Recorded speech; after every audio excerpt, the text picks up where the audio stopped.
Bookland. This is going to be my Bout of Books 11.0 Read-a-thon TBR. So if you don't know what the Bout of Books is, it's pretty much just a read-a-thon where you read as much as you can. I will leave a link to the blog in the description box below, so you can go check that out if you want to. I like, for read-a-thons like this where you just read, I like to pick out review books so I can get caught up on my review books, and it tends to work well for me because I am encouraged to read the books so I can read more for the read-a-thon. So I've picked out 4 books.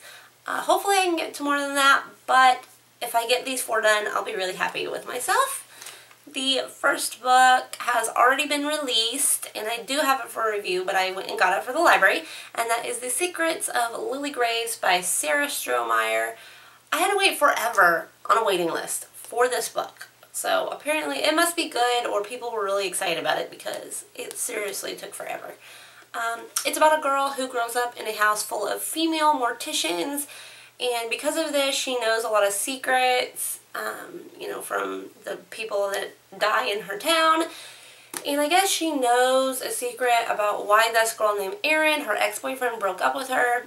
And one day Erin attacks Lily in a fit of rage and jealousy, and then the next day she ends up dead. And yeah, that's really all I know, but it sounds really good.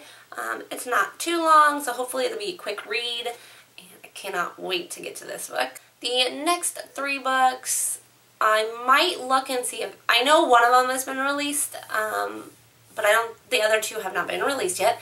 The first one is Amity by Michael Ostow.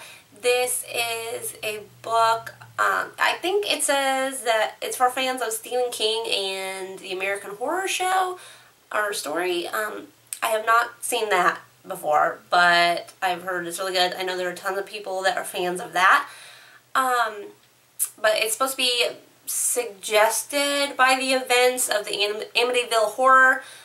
I think that's a great story, so I'm sure this is going to be good. Hopefully it's done well, but obviously it's going to be a thriller, and it should, I hope, be really good.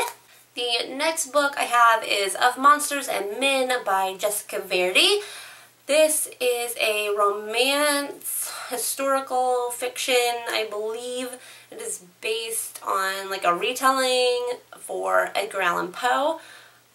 I know that this girl goes, or is summoned to her father's house in Philadelphia in the 1820s, and there has been a string of gruesome murders, and her father may be responsible for those, and that's really all I know.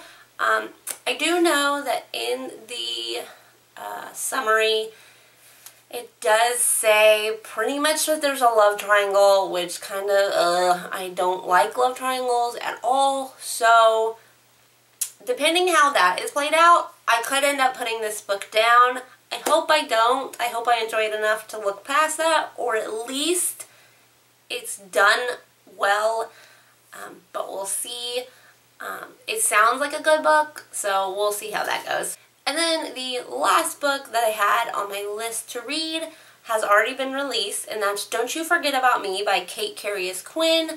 I have read a book by hers before, and I really enjoyed it, so I've heard pretty good things about this book. It's about a town where nobody gets sick and nobody ever dies, but I guess every few years the teenagers get sort of this urge to do really bad things or something, and the girl, the main character, her sister, led a group of her classmates to a watery grave. That's what the summary says. And ever since then, she's been living in a haze to forget her past. I believe she takes like a prescription to forget this. And I guess in the order to get her sister back is to stop the string of, you know, the murderous cycle from this town. So that sounds really good. I am really excited to read that book. But that's it. That's all I have for the Bout of Books read-a-thon. Let me know in the comments below if you are participating in this read-a-thon or not, or if you've read the couple of books that have already come out, what you thought of them. And I will see you guys later. Bye.